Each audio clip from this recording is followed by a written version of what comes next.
പാകിസ്ഥാൻ ഒരു പ്രതിനിധി സംഘത്തെ ഐക്യരാഷ്ട്രസഭയിലേക്ക് അയച്ചിരിക്കുകയാണ്. അതിൽ ഉൾപ്പെട്ടിരിക്കുന്ന ഒരാൾ മുൻ പ്രധാനമന്ത്രി ബേനസീർ ഭൂട്ടോയുടെ മകൻ, മുൻ വിദേശകാര്യമന്ത്രി കൂടിയായ ബിലാവൽ ഭൂട്ടോയാണ്. പാകിസ്ഥാൻ പീപ്പിൾസ് പാർട്ടിയുടെ നേതാവാണ്. ആ ബിലാവൽ ഭൂട്ടോയ്ക്ക് അവിടെ നിന്ന് വളരെ അപമാനകരമായ ഒരു തിരിച്ചടിയാണ് അവിടുത്തെ മാധ്യമപ്രവർത്തകരുടെ അടുക്കൽ നിന്ന് കിട്ടിയത്. ഈ ബിലാവൽ ഭൂട്ടോ ഇന്ത്യയെക്കുറിച്ച് നടത്തിയ ഒരു പരാമർശമാണ് അതിന് കാരണമായത്. പാകിസ്ഥാൻ കണ്ടാലും കൊണ്ടാലും പഠിക്കില്ല എന്നുള്ളതിൻ്റെ ഏറ്റവും ഒടുവിലത്തെ തെളിവായി ഇത് മാറിയിരിക്കുകയാണ്. എന്താണ് അങ്ങയുടെ അഭിപ്രായം? പാകിസ്ഥാൻ അവിടെ വെച്ച് അവർ കണ്ടാലും കൊണ്ടാലും അവരെ അതിനുവേണ്ടി ഉണ്ടാക്കിയ രാജ്യമല്ലേ ബ്രിട്ടൻ. സായിപ്പ് ഉണ്ടാക്കിപ്പോയ രാജ്യമല്ലേ.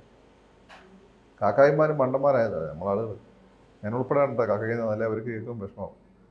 ആളുകൾ മണ്ടന്മാരായതുകൊണ്ട് ഇവരതിൽ കൊത്തി പാകിസ്ഥാൻ രാജ്യം ഉണ്ടാക്കി. ആ രാജ്യം അവരുടെ കയ്യിൽ ഒരു കളിപ്പാവയായി മാറി. ഇന്ത്യയും വിദേശ ശക്തികൾ പറയുന്നതിന് ഒരു പരിധിയിലപ്പോൾ ഇന്ത്യക്കൊന്നും പോകാൻ പറ്റില്ല. പക്ഷേ ഇന്ത്യക്ക് ഇന്ത്യയുടെ ഐഡൻറ്റിറ്റി ഉണ്ട്. നമ്മൾ കോറായ വിഷയങ്ങളൊന്നും നമ്മൾ കോംപ്രമൈസ് ചെയ്തിട്ടില്ല. നമ്മുടെ പട്ടാളമല്ല ഭരിക്കുന്നത്. പട്ടാളത്തെ ഉപയോഗിച്ചുകൊണ്ട് CIA അല്ലെങ്കിൽ MI6 ഒന്നും അല്ല ഇവിടെ ഭരിക്കുന്നത്. ഇവിടെ ഭരിക്കുന്നത് നമ്മുടെ ഗവൺമെൻറ്റാണ്. അതായത് ജനാധിപത്യ രീതി മാത്രമല്ല, ലോകമേധാവിത്വത്തിൽ നമ്മളെല്ലാം കീഴ്പ്പെടുന്നുണ്ട്. പക്ഷേ നമ്മുടെ ഇൻറ്റഗ്രിറ്റി നമ്മൾ വഴി കൊടുത്തിട്ടില്ല. അത് ഇൻറ്റഗ്രിറ്റി പോലും ഇല്ലാത്ത രാജ്യമാണ്. അതാണ് എൻ്റെ വ്യത്യാസം. മുസ്ലിങ്ങൾക്ക് പറ്റിയ ഇന്ത്യയിലെ മുസ്ലിങ്ങൾക്ക് പറ്റിയ ഏറ്റവും വലിയ അബദ്ധമാണ് പാകിസ്ഥാൻ. ഇപ്പോൾ ബിലാവൽ ഭൂട്ടോ പറഞ്ഞതും ഏതാണ്ട് അങ്ങനെ ഒരു അഭിപ്രായമാണ്. കാരണം ഈ ഓപ്പറേഷൻ സിന്ദൂറിൽ പെഹൽഗാമിന് ശേഷം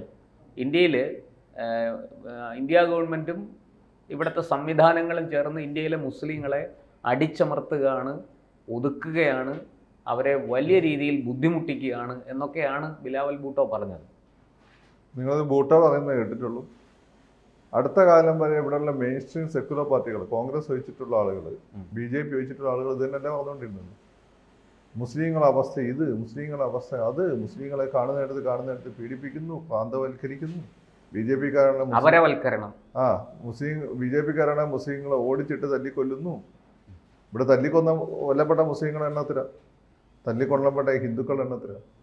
അതന്നല്ലേ വേറൊരു കാരണം കൊണ്ട് അത് സംഭവിക്കുന്നുണ്ട്. അത് നാട്ടിൽ നമ്മൾ പലപ്പോഴും ഞാനും പ്രശാന്തും തമ്മിലുള്ള ഒരു ചെറിയ പ്രശ്നം. എൻ്റെ വാപ്പ പലപ്പോഴും പറയും, എടാ നീ ആരോട് വേണേൽ തല്ലുണ്ടാക്കിക്കോ, ഹിന്ദുക്കളോടും ക്രിസ്ത്യാനികളോടും തല്ലുണ്ടാക്കുക. ഞാൻ ചോദിച്ചു അപ്പോൾ എന്താ പ്രശ്നം? എടാ അത് വർഗീയമായി പോകും, നമ്മളാളുകളെ നീ തല്ലിക്കുന്നു. അപ്പോൾ അതെ, അത് സത്യമാണ്. അതൊരു മുതലെടുപ്പിന് വിധേയമോ? ഞാനും പ്രശാന്തും തമ്മിൽ വേറെ എന്തെങ്കിലും റിയൽ എസ്റ്റേറ്റ് ഡീലോ മറ്റോ ആയിരിക്കും. പക്ഷെ വിഷയം വരുന്നതാണ് RSSകാരനെ ഞാൻ ആരും അറിയോ STP സുഡാഫി ഫക്രുദ്ദീൻ അടിച്ചു എന്നൊക്കെ പറഞ്ഞതിൻ്റെ പേര് അല്ലെങ്കിൽ തിരിച്ചു വരും. അങ്ങനെ കാണുന്ന സാധനം വരും. അപ്പം അത്തരം നരേറ്റീവ്സ് സൃഷ്ടിക്കുന്നതാണ്. അതാണ് അതിൻ്റെ ഒരു കാര്യം. അപ്പോൾ ഇവിടെ ഞാൻ പറഞ്ഞതെന്ന് വെച്ചാൽ ഇപ്പോൾ മോഡി വന്നതോടുകൂടിയാണ് ഇന്ത്യൻ ജനാധിപത്യം അതിൻ്റെ മതനിരപേക്ഷത രക്ഷപ്പെട്ടതെന്ന് ഞാൻ പറയും. കാരണം മോഡി വന്നതോട് കൂടിയിട്ടാണ് ഇവരെല്ലാം തന്നെ കോൺഗ്രസിന് നിന്ന് മാറ്റി. ഇന്ത്യയിൽ അതുവരെ മുസ്ലിങ്ങൾക്ക് സുവർണ്ണ കാലഘട്ടമായിരുന്നു, ഇപ്പം ഭയങ്കര മോശമെന്ന് പറയും. പിടികിട്ടിയോ? അതായത് പത്രങ്ങളുണ്ടല്ലോ ഇവിടെ, മുസ്ലിങ്ങളും സെക്കുലറിസ്റ്റുകളും ഒക്കെ ഇറക്കുന്നത്. ഇത് പറഞ്ഞാൽ എന്നെ പിടിച്ച് ഇതേ ഭാഷയാണ് ബിലാവൽ പറഞ്ഞത്. അതന്നെ ഞാൻ പറഞ്ഞത്. ഇതൊന്നും ബിലാവൽ ഭൂട്ടോ ഇവിടെയുള്ള പ്രതിപക്ഷം പറഞ്ഞുകൊണ്ടിരുന്നത് BJP-ക്കെതിരെ അല്ല, കോൺഗ്രസിനെതിരെ പറഞ്ഞുകൊണ്ടിരുന്നതാണ്. കോൺഗ്രസ് സർക്കാർ ഭരിച്ചുകൊണ്ടിരിക്കുന്നത് 40 വർഷം ഇവർ പറഞ്ഞുകൊണ്ട്. ഞാനിതൊക്കെ വായിച്ചിട്ടല്ലേ ഒരു അത് ഭയങ്കരമായിട്ട് പലതിനെയും ക്രിട്ടിസൈസ് ചെയ്തുകൊണ്ടിരുന്നത്. ഇതൊന്നും വന്നത് മാധ്യമത്തിന് മാത്രമല്ല, മാധ്യമമാണ് ഇതിൻ്റെ കേന്ദ്രം. ഇവിടെയുള്ള സെക്കുലർ പത്രങ്ങളിലാണ് വന്നത്. ചിലപ്പോൾ റിയാലിറ്റി ആയിരിക്കും. അങ്ങനെ റിയാലിറ്റി എടുത്തു നോക്കിയാൽ ഇവിടെ ഏറ്റവും കൂടുതൽ കഷ്ടപ്പെടുന്നത് ഒരു വിഭാഗം നായന്മാരല്ലേ. പണ്ടത്തെ ഭൂമി അല്ലാതെ അവർ കയ്യിൽ എന്താ ഉള്ളത്? നിങ്ങളെന്താ അത് കാണാത്തത്? അത് നിങ്ങൾ പറയില്ലല്ലോ. അത് ബ്രാഹ്മിൺസ്, കേരളത്തിലെ ബ്രാഹ്മിൺസിൻ്റെ അവസ്ഥ എന്താ? 2% ഉള്ളൂ. ദാരിദ്ര്യവും കഷ്ടപ്പാടും. നിങ്ങളെന്താ അത് പറയാത്തത്? അപ്പോൾ എല്ലാ വിഭാഗത്തിനും അതുണ്ട്. അപ്പോൾ ഇത് നെഗറ്റീവ് ഉണ്ടാക്കുകയാണ് ചില ഫാക്റ്റുകൾ വെച്ചുകൊണ്ട്. ഫാക്റ്റുകൾ വളരെ ഇൻഡിപെൻഡൻ്റ് ആണ്. ഇൻഡിപെൻഡൻ്റ് ഫാക്റ്റുകൾ നിങ്ങളെ അനുസരിച്ച് താല്പര്യത്തിന് വേണ്ടി സെലക്റ്റീവായി ചൂസ് ചെയ്യുകയാണ്. എന്നിട്ട് ആന്റി ഇന്ത്യ നെഗറ്റീവ് ഉണ്ടാക്കുകയാണ്. ആ ആന്റി ഇന്ത്യ നെഗറ്റീവ് ഉണ്ടാക്കി നിങ്ങൾ എന്ത് ചെയ്തതാണ്? അത് ജനങ്ങളുടെ പേരിൽ വിറ്റ് കാശാക്കുകയാണ്. എന്നാൽ നിങ്ങൾക്ക് സ്വാധീനമുള്ള സ്ഥലത്ത് നിങ്ങളെന്തായിരുന്നു? പ്രതിപക്ഷത്ത് അനുവദിക്കുന്ന പോലും ഇല്ല. ഈ പറഞ്ഞ ഒരുത്തിനും അനുവദിക്കുന്നില്ല. ജമാഅത്തെ ഇസ്ലാമിക്കാർ ബംഗ്ലാദേശിൽ എന്താ ചെയ്യുന്നത്? വേറെ ചില ആളുകൾ ഇവിടെ അവർക്ക് സ്വാധീനമുള്ള സ്ഥലത്ത് എന്താ ചെയ്യുന്നത്? ഇതൊക്കെ പറഞ്ഞു കഴിഞ്ഞാൽ നിങ്ങൾ BJP-ക്കാരൻ ഐ ഡോണ്ട് കെയർ. അപ്പം ഞാൻ പറഞ്ഞു വന്നത്, ഈ നെഗറ്റീവ് ഓൾറെഡി ഇന്ത്യയിൽ ഇവിടെയുള്ള നോൺ കോൺഗ്രസ് നോൺ BJP രാഷ്ട്രീയ പാർട്ടികളും പത്രങ്ങളും ഉണ്ടാക്കി ഓൾറെഡി ഇവിടെ പറഞ്ഞുകൊണ്ടിരിക്കുന്നത്, അത് സംഘടിപ്പിക്കുക ചെയ്യുന്നതേ ഉള്ളൂ. മനസ്സിലായില്ലേ? പക്ഷെ അതിനെ ഒരു മാധ്യമപ്രവർത്തകൻ ചോദിച്ച ചോദ്യം, ഇന്ത്യക്ക് വേണ്ടി പത്രസമ്മേളനം നടത്തിയത് ഒരു മുസ്ലിം വനിതയാണ്, ഒരു ഉയർന്ന ഉദ്യോഗസ്ഥയാണ് അവർ പട്ടാളത്തിൽ. ഞാൻ തിരിച്ച് അങ്ങോട്ടൊന്ന് വരുമ്പോൾ പറയട്ടെ, നിങ്ങൾ പറയുന്നത് അതൊക്കെ ശരി, അതൊക്കെ അംഗീകരിക്കുന്നു, അതൊന്നും വലിയ കാര്യമൊന്നുമല്ല, ലോകം മൊത്തം കണ്ടതല്ലേ. അത് നമ്മുടെ നരേന്ദ്രമോദിയുടെ സ്ട്രാറ്റജിക് ആയിട്ടുള്ള നീക്കമായിരുന്നു. നിങ്ങൾ പറയുന്ന പോലെ അല്ല. ഞാൻ നിങ്ങളോട് ചോദിക്കട്ടെ, മോഡി വന്നതിന് ശേഷം മുസ്ലിങ്ങളെ മൊത്തം അടിച്ചമർത്തി എന്ന് പറയുന്നു. മോഡി വന്നതിന് ശേഷം സിവിൽ സർവീസ് എക്സാമിനേഷൻ എത്ര മുസ്ലിംസ് കേരളത്തിൽ തന്നെ കയറി? ഈ വർഷം കുറവാന്ന് തോന്നുന്നു. അത് മോഡീൻ്റെ കുഴപ്പം കൊണ്ടല്ല, 14 തൊട്ട് ഇതുവരെയുള്ള വർഷം നിങ്ങൾ നോക്കൂ, എത്ര ആളുകൾ കയറി. അങ്ങനെ മോഡി ഒരു ആൻറ്റി വിരുദ്ധ മുസ്ലിം ആണെങ്കിൽ, എല്ലായിടത്തും മുസ്ലിം വിരുദ്ധത നടപ്പിലാക്കുകയാണെങ്കിൽ സിവിൽ സർവീസിന് മോഡിക്ക് വളരെ എളുപ്പമല്ലേ? അതെ. അതുപോലെ നിങ്ങൾക്ക് അറിഞ്ഞൂടായിട്ടാ നിങ്ങൾ ഈ പറയുന്ന ഡൽഹിയിലുള്ള ഈ നമ്മുടെ ജൻപത്ത് ആ ഒരു റൈസിന ഹിൽ ഏരിയയിലൊന്ന് കാണണം. അവിടെയാണ് ഈ ഉന്നത ഉദ്യോഗസ്ഥന്മാർ ജനറൽമാരൊക്കെ താമസിക്കുന്നത്. അവിടെ പല പട്ടാള ലഫ്റ്റനന്റ് ജനറൽമാരുടെയൊക്കെ വീടിന് മുന്നും എൻ്റെ പേര് പോലുള്ള പേരുകളാണ്, മുഹമ്മദ് എന്നൊക്കെയുള്ള പേരുകളാണ്. ഞാൻ ഡൽഹിയിൽ പോയത് മനസ്സിലായത് ഇവർ പലരും ഉത്തരേന്ത്യയിലെ മാർഷൽ ട്രൈബ്സ് പത്താൻസ് എന്നൊക്കെ വന്ന ആളുകളാണ്. മലയാളികൾ പോലും അല്ല, മലയാളികളും ഉണ്ട്. ഹാരിസ് ഞാൻ പറഞ്ഞില്ലേ മുമ്പ്, അദ്ദേഹം ചീഫ് ആകേണ്ടതായിരുന്നു, നമ്മളെ മരിച്ചുപോയ നമ്മുടെ ചീഫ് ഓഫ് ആർമി സ്റ്റാഫിനെക്കാട്ട് സീനിയർ ആയിരുന്നു. അപ്പം ഇതൊന്നും ഇവിടെയുള്ള ആളുകൾക്ക് അറിയില്ല. അപ്പം പറയും ടോട്ടൽ നിങ്ങൾ കണക്കെടുത്ത് നോക്കും, മുസ്ലിങ്ങൾ പിന്നിലല്ലേ, ടോട്ടൽ ഹരിജനങ്ങൾ പിന്നിലല്ലേ, ഈഴവർ പിന്നിലല്ലേ, പിന്നെ മുസ്ലിങ്ങൾ പിന്നിൽ മുസ്ലിങ്ങൾ നല്ലൊരു വിഭാഗം ഉത്തരേന്ത്യയിൽ നിന്ന് ആ എലീറ്റ് മൊത്തം വേറെ രാജ്യവുമായി പോയി. അപ്പോൾ ഇവിടെ കിടന്ന് ആ മുസ്ലിങ്ങളാണ്. ഹിന്ദുക്കൾ എന്തുകൊണ്ട് കയറിപ്പോയി? പ്രശാന്ത് ഉൾപ്പെടെയുള്ള, എനിക്ക് സവർണനാന്ന് തോന്നുന്നു കണ്ടിട്ട്, പ്രശാന്ത് ഉൾപ്പെടെയുള്ള ആളുകൾ ഇവിടെ തന്നെ നിന്നു, എലീറ്റുള്ള. അപ്പോൾ സ്വാഭാവികം അവർക്കൊരു അപ്പർ ഹാൻഡ് ഉണ്ടായി. ഇവിടെ നല്ലോമാരൊക്കെ അങ്ങോട്ട് പോയി. കേരളത്തിൽ കുറേ ആളുകൾ പോകണമെന്ന് വിചാരിച്ചായിരുന്നു, പക്ഷേ ജിന്ന വന്ന് അവിടെ തന്നെ നിന്നാൽ മതി, അതുകൊണ്ട് ഇവിടെ ആയിപ്പോയതാണ്. ഇതല്ലേ സംഭവം. നിങ്ങൾ ഫാക്ട് എടുക്കുമ്പോൾ അതിനപ്പുറത്ത് ചരിത്രം കൂടി നോക്കണ്ടേ? അതുകൊണ്ടാണ് ഹിന്ദുക്കൾക്ക് ഇവിടെ മേൽക്കൈ കിട്ടിയ സർവീസിലൊക്കെ. എന്തുകൊണ്ടാണ്? വിഭജനം വന്നപ്പോൾ കൊള്ളാവുന്ന മുസ്ലിംസ് വന്നാൽ അങ്ങോട്ട് പോയി. ഹിന്ദുക്കൾക്ക് അവിടെ പോകല്ല, ഇവിടെ തന്നെ ഒന്നും. എന്നിട്ട് മുസ്ലിംസിനെ അക്കോമഡേറ്റ് ചെയ്തു. ഇപ്പോഴും സിവിൽ സർവീസ് എക്സാമിനേഷൻ, അതുപോലെ ഇന്ത്യയിലെ ആംഡ് ഫോഴ്സസ്, പല ഉന്നത സ്ഥാനങ്ങളും മുസ്ലിംസാണ്. നിങ്ങൾക്കൊരു ഖുറൈശി വേണ്ടി വന്നു ഇത് മനസ്സിലാകാൻ. എനിക്കൊക്കെ ഇത് പണ്ടേ അറിയാം. അതുകൊണ്ടല്ലേ നമ്മൾ ഇത്തരം നിലപാടുകൾ എടുക്കുന്നത്.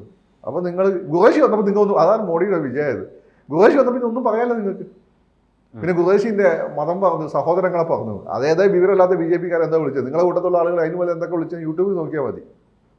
നിങ്ങളെ കൂട്ടത്തുള്ള ആളുകൾ ആ വിവരമില്ലാത്ത BJP-ക്കാരൻ വിളിച്ചു പറഞ്ഞാൽ അപ്പോൾ എന്തൊക്കെ വിളിച്ചു തന്നു. എന്നിട്ട് ഇവിടെ ആ BJP-ക്കാരൻ ഇടപെട്ട ആളെ കോടതി ഇടപെട്ടു. BJP എന്താണ് അവിടെ എടുത്തു എനിക്കറിയില്ല. കോടതി ഏതായാലും ഇടപെട്ടു. കോടതി എന്താ? നിങ്ങൾ ഇവിടുത്തെ കോടതി പോലും ഹിന്ദു കോടതികളാണ്. നമ്മുടെ ആളുകളെ ഒരു കാര്യമില്ലാതെ ജയിലിലടിക്കുന്നു, ജാമ്യം കൊടുക്കുന്നില്ല.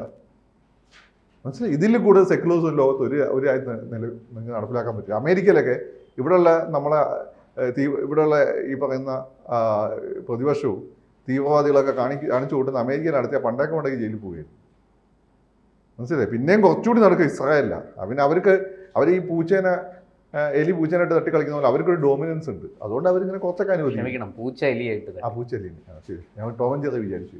അപ്പോൾ പിന്നെ ഈ പൂച്ച എലിയിട്ട് തട്ടി കളിക്കുന്ന പോലെ അവർക്ക് ഭയങ്കര ഡോമിനൻസ് ഉള്ള, അവർ കൺട്രോൾ ചെയ്യാൻ പറ്റുന്നതുകൊണ്ട് അവർ പ്രതിപക്ഷം കളിച്ചോട്ടെ എന്നൊക്കെ വിചാരിക്കുന്നു. പ്രതിപക്ഷം ആഫ്റ്റർ ഓൾ റെസ്പോൺസിബിൾ ആയിരിക്കണം. ഇവിടെയുള്ള നിങ്ങൾ ഭരണഘടന അനുസൃതമായി പ്രവർത്തിക്കുന്ന പാർട്ടികളാണ്, സംഘടനകളാണ്, റെസ്പോൺസിബിൾ ആയിരിക്കണം. ഇവിടെയുള്ള ഭൂരിഭാഗം സംഘടനകളും ഈ രാജ്യത്ത് തുരങ്കം വെക്കാൻ ശ്രമിക്കുന്നവർ, അറിഞ്ഞോ അറിയാതെയോ. ഞാൻ പറഞ്ഞത്, ഞാൻ ചില സെക്യുലർ മാധ്യമങ്ങൾ വായിച്ച് ഞാൻ അതിൽ വീണുപോയിരുന്നു. ഒരു കാലത്ത് എൻ്റെ ലേഖനങ്ങളൊക്കെ വായിച്ചാൽ നിങ്ങൾക്കത് മനസ്സിലാവും.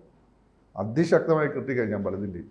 പിന്നെയാണ് ഞാനത് എപ്പോഴോ എനിക്ക് തോന്നി എന്നെ നയിക്കുന്നത് ആരൊക്കെയാണ് എന്ന് ഞാൻ സ്വയം ചിന്തിക്കുകയും അത് ചിലരെ ഞാൻ ഐഡൻറ്റിഫൈ ചെയ്തപ്പോൾ അവരുടെ ലിറ്ററേച്ചറിനെ ഞാൻ മാറ്റി നിർത്തി അവരുടെ കൗണ്ടർ ലിറ്ററേച്ചർ വായിക്കുകയും പിന്നെ സത്യസന്ധമായിട്ട് കൂടുതൽ മുമ്പ് കേന്ദ്ര സത്യസന്ധമായി ചെയ്ത് കൂടുതൽ റിയലിസ്റ്റിക് ആയിട്ട് കാര്യങ്ങൾ മനസ്സിലാക്കിയപ്പോഴാണ് ഞാൻ ഫാക്ച്വലായിട്ടുള്ള നിലപാടുകളെ ചരിത്രപരമായി കണ്ട് നിലപാടെടുത്തു തുടങ്ങി. മനസ്സിലായില്ലേ? അപ്പോൾ ബിലാവൽ വോട്ട പറഞ്ഞതിന് എനിക്ക് അത്ഭുതമൊന്നുമില്ല. ഇതിവിടെ പലരും മുമ്പ് അതുകൊണ്ടിരുന്നത് അത് BJP-ക്കെതിരെ അല്ല എന്ന് ആലോചിക്കണം. BJP-ക്കെതിരെ അല്ല പറഞ്ഞുകൊണ്ടിരുന്നത്, കോൺഗ്രസ് വെച്ചുകൊണ്ടിരിക്കും പറഞ്ഞുകൊണ്ടിരുന്നതാണ് ഒന്നാമത്തെ കാര്യം. രണ്ടാമത്തെ കാര്യം എന്ന് വെച്ചാൽ ഈ പറഞ്ഞതുപോലെ ഒരു മിലിറ്ററി ഓഫീസർ വനിത, ഇതിലും വലിയ പൊസിഷനിൽ ഇവിടെ പല മുസ്ലിങ്ങളും ഇരിക്കുന്നുണ്ട്, നിങ്ങൾ കാണാത്തതുകൊണ്ടാണ്. IB-യുടെ ഡയറക്ടറൊക്കെ ആയവർ. പിന്നെ ഇതൊന്നും നിങ്ങൾ കാണാത്തതുകൊണ്ടല്ലേ. പിന്നെ നിങ്ങൾ BJP മുസ്ലിം MLA-മാർ MP-മാർ നിങ്ങൾ അവർക്ക് വോട്ട് ചെയ്യില്ല, പിന്നെ എന്ത് ചെയ്യാനാണ്? CPM-യുടെ മുസ്ലിം മന്ത്രിമാരുണ്ടായിരുന്ന ഒരു കാലത്ത്, MLA-മാരുണ്ടായിരുന്നു. കാരണം മുസ്ലിംസ് CPM-ന് വോട്ട് ചെയ്യില്ലായിരുന്നു. കോൺഗ്രസ്സുകാർ എന്താ അത്ര കൊടുക്കുന്നത്? കാരണം ലീഗ് മൊത്തം UDF-ൻ്റെ കൂടെയാണ്. നിങ്ങൾ BJP ഏൽപ്പിച്ചു നോക്കുക, അവർ നിങ്ങൾ മന്ത്രി തരും. നിങ്ങൾ ചെയ്യില്ല, പിന്നെന്ത് ചെയ്യാനാ? നീ വല്ല പിന്നെ സലീം സാറിനെയൊക്കെ പോലുള്ള വല്ല മുസ്ലിമിനെ പിടിച്ച് BJPക്ക് സ്ഥാനാർത്ഥിയാക്കിയത് ഏറ്റവും കുറവ് വോട്ടുമായിരിക്കും. ബുൾഷിറ്റ്. കൂടുതൽ വാർത്തകളും വിശേഷങ്ങളും നിങ്ങളിലേക്ക് എത്താൻ ABC മലയാളം സബ്സ്ക്രൈബ് ചെയ്യുക, ബെൽ ബട്ടണും അമർത്തുക.